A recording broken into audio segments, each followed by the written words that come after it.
Bienvenidos y bienvenidas a este nuevo episodio del podcast Hablar Sanando. Hola, yo soy Maite. Hola, yo soy Leire. Y yo soy Aisea. Somos psicólogas del Centro de Psicología Aisea Gómez Mogarza. Y hoy venimos a hablaros de un tema que creemos que es delicado, pero que necesita seguir teniendo visibilidad, y por ello vamos a hablar del suicidio.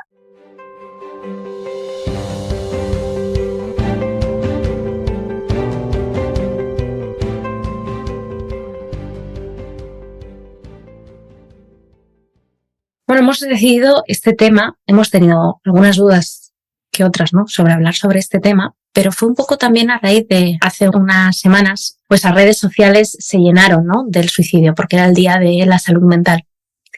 Y parece que una vez pasado toda esa gran información se deja de hablar del suicidio. Entonces nosotros hemos querido sacarlo ahora, ¿no?, un poquito para que siga habiendo pues esta visibilidad del suicidio.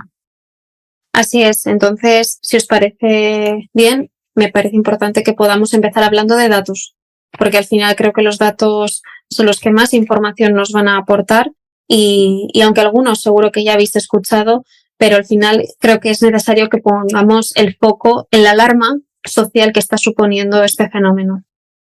Para empezar, y aquí nos vamos a ir a datos del INE. En el 2000, los datos no confirmados del 2022, pero bueno, podríamos coger los datos confirmados del 2021. Entre las principales causas de muerte externas en España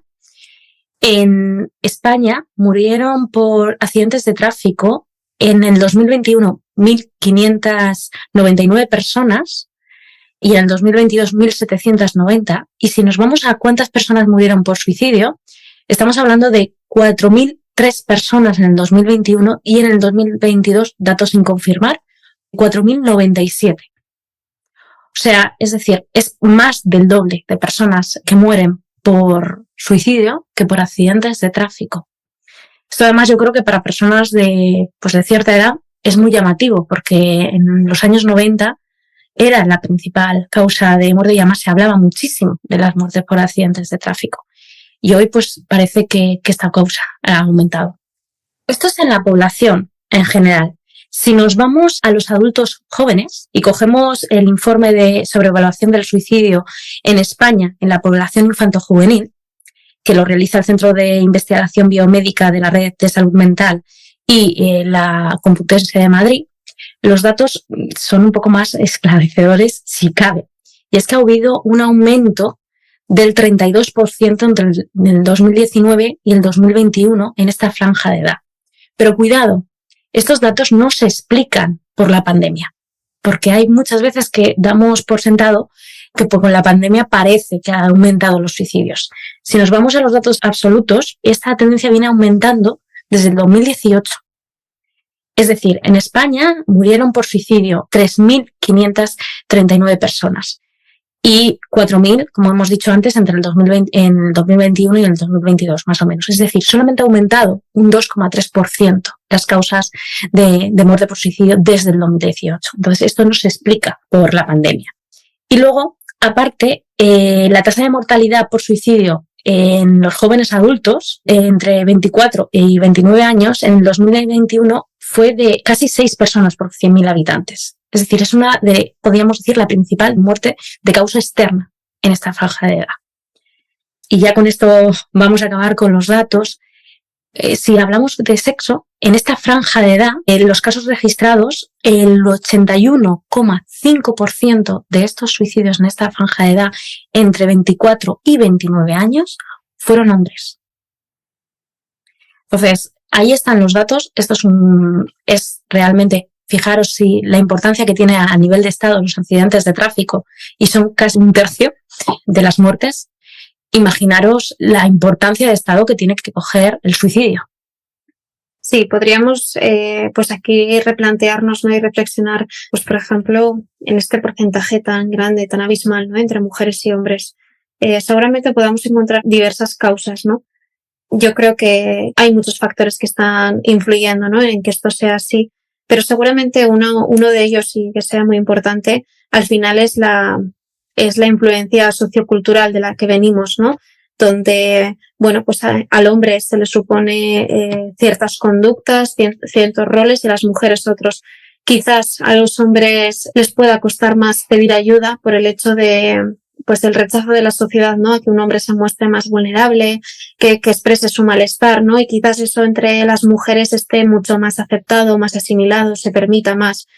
Que este sea el único factor, seguramente no, pero creemos que seguramente sea algo que esté influyendo de manera significativa.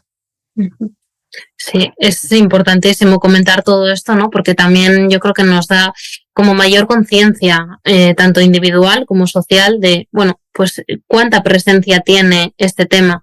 Y al igual que es importante mencionar todo esto que acabáis de comentar, también es importante hablar de los mitos que hay acerca del suicidio, ¿no? Porque muchas veces, bueno, ha sido un tema tabú, un tema del que no se ha hablado, como el gran desconocido. Y esto que estamos diciendo, la gran importancia que tiene en cifras y que tiene en nuestra sociedad.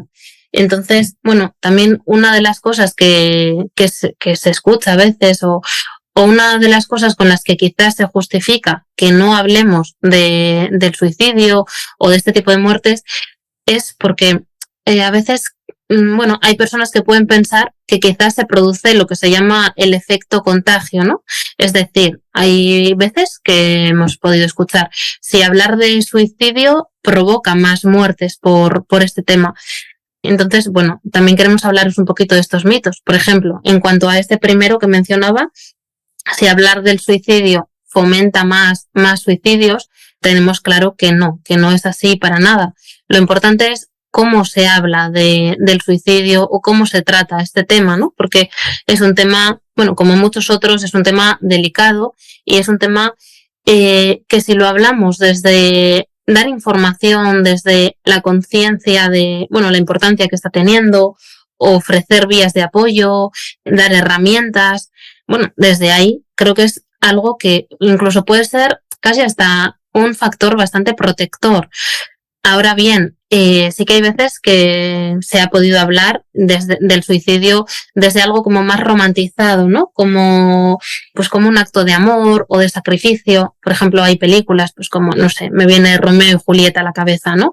Que ahí era como, bueno, pues hago este acto de amor porque quiero muchísimo a mi pareja y me sacrifico de esta manera para demostrarle todo lo que le quiero.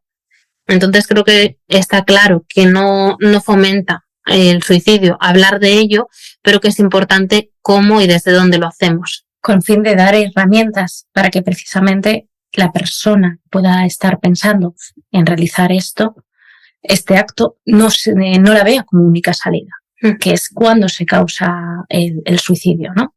El hablar del suicidio prevé el suicidio, porque podemos hablar de las herramientas y dar otros recursos para que pueda salir de ese momento en el que se encuentra. Al final de lo que no se habla no existe y por tanto no podemos afrontarlo, ¿no? Otro de los mitos que es más recurrente es cuando se interpreta, ¿no? Cuando hay un intento de suicidio, cuando hay autolesiones, que al fin y al cabo son actos que llevan a dañarse a uno mismo. Esas típicas frases de lo hace por llamar la atención, lo hace porque está provocando como algo en el otro, ¿no? Y al final hay que tener mucho cuidado con este lenguaje, ¿no? Porque es nada más lejos de la realidad. Los pensamientos suicidas o estas conductas autolesivas no es porque la persona quiera hacerse daño o que quiera morirse. Es más, todos en algún momento de nuestra vida podemos llegar a tener algún tipo de pensamiento suicida. Al final, cuando una persona está pasando por un momento muy complicado, muy doloroso, hay una herida emocional muy intensa y muy grande y está padeciendo un gran sufrimiento. Claro, en nuestra mente, ¿no? Desde el buscar una solución o qué es lo que me puede llevar a salir de esto, como muchas veces solo tienen una única alternativa, esa alternativa es, que pare todo esto, que termine, que ponga fin, ¿no? Y yo ya marcharme de este mundo, vamos a decirlo así. Entonces, no es porque la persona quiera morirse, sino porque quiere terminar con su sufrimiento. Y muchas veces esas formas de dañarse a uno mismo es para poder paliar esa angustia, ¿no?, que provoca eso. Por ello es importante poder desmentir y redefinir esto de es porque está llamando la atención. Sobre todo, por ejemplo, se me viene a la cabeza, ¿no?, en casos de adolescentes, que yo creo que en el mundo de la educación se está viendo muchísimo, ¿no? Si no es en casi todos, sino en muchos colegios e institutos se están habiendo protocolos de prevención al suicidio, porque está ocurriendo. Entonces, bueno, es importante la mirada que se pone y desde donde las personas adultas y los profesionales que se colocan delante de esta problemática, desde dónde se posicionan para poder trabajarlo. Además, en esto que decías ahora, Leire, cuando hablamos de llamar la atención, ¿no?, que tantas veces se escucha, bueno, aunque pensemos que esa persona está llamando la atención, porque cada uno somos libres de pensar lo que queramos, pero el llamar la atención también es una forma de pedir ayuda, ¿no? Quizás hay personas que lo expresan más con palabras de, oye, me encuentro mal, estoy pensando en esto, pero la mayoría de personas o no lo mencionan o a veces tienen conductas que podemos entender como llamadas de atención, pero es que esas llamadas de atención también nos indican el sufrimiento que están viviendo y que necesitan ayuda por nuestra parte.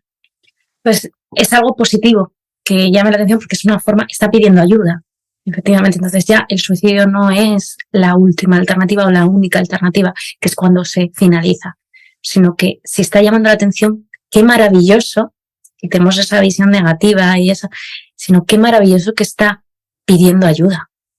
O sea, quitemos el llamar la atención por está pidiendo ayuda. Una de las características que se observa en psicología que comparten, ¿no?, las personas que se encuentran en esta situación podría ser pues que muchas veces pierden ese sentido de la pertenencia al grupo, ¿no? Se sienten muy desconectados a nivel emocional del resto. Muchas veces lo viven desde un mundo muy solitario y muy aislado. Asimismo, pues cargan mucho con un peso, ¿no?, de molesto a los demás, supongo una carga para los demás, hago daño a los demás, ¿no? Que eso también no ayuda, ¿no?, sino que suma a ese estado en bucle, ¿no?, de sufrimiento. También aparecen, por supuesto, los pensamientos autodestructivos y de hacerse daño, incluso más allá del instinto de supervivencia, que esto, bueno, pues es que también lo que demuestra es lo mal que están, ¿no?, el malestar que están manifestando. Y lo más importante, que tienen la sensación, el pensamiento, el sentimiento de no poder hacer frente a lo que les está ocurriendo. Y hay un estado de indefensión y de desesperanza absoluto. Sí, luego un mito también relacionado con esto, ¿no?, podría ser si es de cobardes o es de valientes suicidarse, que esto también muchas veces se escucha y hay personas que lo atribuyen con esto es un acto valiente o es un acto cobarde. Al final, suicidarse no es de valientes ni de cobardes, ¿no? No define a la persona. Ni un intento de suicidio, ni la persona que lo lleva a cabo finalmente le va a definir este acto. Entonces, también creo que es importante desmentir un poco esto. Que al final una persona que ha llegado a esto, pues es una persona que no ha tenido herramientas de afrontamiento, ¿no? O la red, o no ha sentido, que a veces la tiene y no la siente, esa red de apoyo para poder hacer. Así que ni valiente ni cobarde, simplemente una persona que no ha tenido otra alternativa o no ha sentido que ha tenido otra alternativa.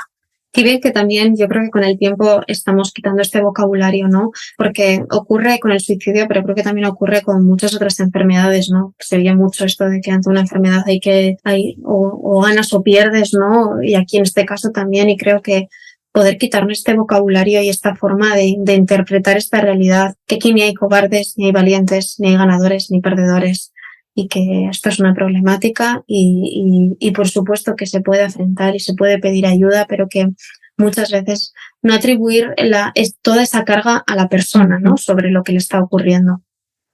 Después de todo esto que estamos hablando y reflexionando, sí que nos queda, bueno, pues esta pregunta, ¿no? Vale, ¿y qué hacemos ante esto, no? ¿O cómo podemos abordarlo? Una de las estrategias y medidas que está demostrado que funcionan y que son eficaces, desde luego, es la prevención. Dentro de esta prevención podemos encontrar, bueno, pues muchísimas estrategias, ¿no? Pero nos parece importante mencionar algunas de ellas. Sí, algunas de ellas pueden ser identificar qué señales vemos en la otra persona, ¿no? Si de repente vemos que, pues no sé, que es una persona que nos habla mucho de la desesperanza o una persona que de repente, bueno, se despide de alguna forma o hay ciertas señales de alarma que nos pueden indicar que esa persona lo está pasando muy mal, que está teniendo un gran sufrimiento. Y hay cosas o hay frases que le pueden ayudar, maneras de estar que le pueden servir y otras pues que quizás sin hacernos sentir responsables a nadie, porque nadie somos responsables de lo que la otra persona haga, pero bueno, hay cosas que pueden ayudar y otras que no. Por ejemplo, pues alguien que nos dice que no le ve sentido a la vida o cree que no merece nada la pena, que está muy desesperanzado. Claro, a veces igual nos sale, por la educación que hemos recibido también, intentar animarle y decirle justo lo contrario, ¿no? Decirle frases como la vida es maravillosa, seguro que lo que hoy ves de color oscuro mañana lo ves mucho mejor. Y esto, aunque muchas veces lo hacemos con esa intención de ayudar, sí que se ha comprobado que lejos de ayudar lo que hace es hacer que la otra persona se sienta más culpable, que piense que si no lo está pudiendo encajar de la forma en la que lo decimos es porque está haciendo algo mal. Entonces, bueno, pues quizás en vez de decirle esto, ¿no? En la vida ocurren cosas maravillosas, seguro que a ti también te ocurren, quizás es más útil o le puede ayudar más el decirle algo así como, bueno, cuéntame si quieres cómo te encuentras, si no te apetece hacerlo en este momento, que sepas que estoy aquí para lo que necesites o te puedo ayudar de alguna manera. Más como preguntarle, ¿no? A la otra persona qué necesita en vez de dar por sentado nosotros lo que le puede venir bien. Ahora, para una vez que lo tienes detectado y además lo has podido preguntar, no tengas miedo a preguntar directamente sobre el tema. Oye, me preocupa, tengo miedo, te veo. Poder hablar abiertamente, como hemos dicho antes del suicidio, ayuda a prevenirlo y entonces que le puedas de alguna forma acompañar y que si le ves en ese momento y es posible, acompañarle incluso a pedir ayuda, ¿no? A ver qué recursos podemos obtener. Por supuesto, si hay riesgo de suicidio, lo ideal es que vaya a la red de salud nacional, a la de su comunidad, para que puedan meterlo dentro del sistema de prevención de suicidio de salud mental, ¿no? Los casos donde, como ha mencionado Maite, ¿no? Que hay un riesgo inminente, por supuesto que la vida de la persona está en riesgo, lo ideal es poder tener un abordaje multidisciplinar. Nosotras, por ejemplo, aquí trabajamos en clínica privada. Entonces es cierto que podemos acompañar a las personas que se encuentran en una situación así, pero no tenemos muchas veces los medios o los recursos suficientes para sostener, ¿no? Porque, claro, nosotras sí tenemos este espacio, pero luego la persona se va a su casa y ahí no sabemos qué va a ocurrir, ¿no? Por ello es importante poder hacer este abordaje multidisciplinar y que esté acompañado por diferentes profesionales y que pueda tener la red y los recursos suficientes para poder abordar esta problemática, ¿no? Nos parece importante mencionar esto porque dentro de todo lo que nos podemos encontrar en salud mental, pues seguramente esto sea de lo más grave, por así decirlo. Y por ello requiere también un sostén mucho más grande. Luego, si nos gustaría mencionar, ¿no? Si te encuentras en esta situación o has tenido algún pensamiento en este sentido, por favor tengas en cuenta los recursos que tienes. Bien, si puedes pedir ayuda, pídelo. Si puedes un familiar o incluso, aunque sea un centro privado, o que sería lo ideal, acudir a tu médico de cabecera en el Sistema Nacional de Salud. Y luego también que tienes otras fuentes que te pueden ayudar en este sentido, como por ejemplo la línea de prevención de la conducta suicida, de acuerdo, del Ministerio de Sanidad, que es un número muy sencillo de recordar, que es el 024. Pero también aclarar, si es un riesgo inminente, porque este teléfono también puede llamar tanto no solamente la persona que puede hacerlo, sino personas que sean familiares o amigos o tengan dudas en este sentido. Pero si es un riesgo inminente, donde hay que llamar es al teléfono de emergencias que todos conocemos, que es el 112. Es donde pueden y le van a poder sujetar en un tiempo, pues, en el tiempo tan corto necesario para poder actuar. Bueno, probablemente teniendo en cuenta también las cifras que os hemos mencionado en un principio, nos imaginamos que habrá muchas personas o varias personas que están pensando en esta idea. Queremos mandaros un mensaje de que hay otras alternativas, que intentemos darnos tiempo también, porque probablemente ahora mismo la única alternativa que contemplemos es el suicidio, acabar con todo.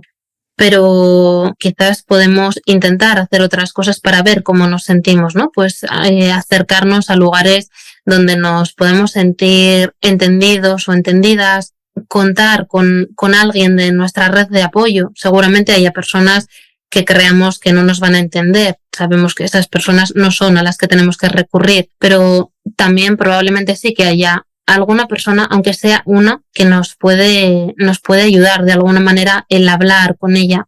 Si podemos, bueno, acudir a terapia también creo que es algo bastante importante en estos casos, pero sobre todo que pensemos un poco en, bueno, pues eso, qué otras alternativas existen a esto que ahora mismo solamente veo como única opción, ¿no?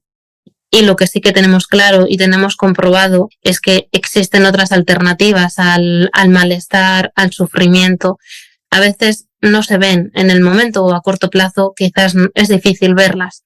También creo que es importante que si estás pensando en todo esto o tienes a alguien a tu alrededor o lo has pensado en algún momento, que no te sientas culpable, que también te valides por esto que estás sintiendo, porque el sufrimiento a veces es tan intenso que es natural que podamos tener pensamientos de este tipo. Bueno, hasta aquí el podcast. Muchísimas gracias por escucharnos y por favor, si lo necesitáis, no olvidar pedir ayuda. Muchas gracias y nos escuchamos en el próximo capítulo. Gracias, hasta el próximo episodio.